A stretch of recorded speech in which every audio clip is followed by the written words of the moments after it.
Hello guys, ఈరోజు ఆదిలాబాద్ జిల్లాలోని అనుకుంట అనే గ్రామం గురించి మాట్లాడుకుందాం.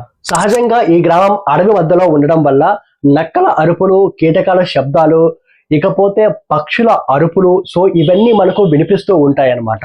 ఇది నగరాల్లో ఎక్కడ అనుభవించలేని సహజమైన నేచర్ మ్యూజిక్. వర్షాకాలంలో ఈ గ్రామం యొక్క ముఖ చిత్రమే మారిపోతుంది. ఎండిపోయిన అడవి పచ్చగా కనిపిస్తుంది. చిన్న చిన్న వాగులు జీవం పోసుకున్నట్లుగా గలగలా పారుతూ ఉంటాయి. 2 నెలలు మాత్రమే కనిపించే అద్భుతమైన దృశ్యాలు ఇవి. రాత్రి సమయంలో స్ట్రీట్ లైట్స్ తక్కువగా ఉండడంతో మనకి మిల్కీవే లాంటి నక్షత్ర గుంపులు స్పష్టంగా కనిపిస్తాయి. స్టార్ గేజింగ్ కి అద్భుతమైన గ్రామం అని చెప్పొచ్చు. ఈ గ్రామంలో రావి చెట్లు, పెద్ద పెద్ద బండలు ఎక్కువగా కనిపిస్తాయి. అంటే ఎవరైనా వస్తే అడ్రస్ ఇలాగే చెప్తారు, అంటే ఆ రావి చెట్టు నుంచి పక్కకి వెళ్ళండి, పెద్ద బండ నుంచి అటు సైడ్ వెళ్ళండి అని. అంటే ప్రకృతే ఇక్కడ మ్యాప్స్ అన్నమాట.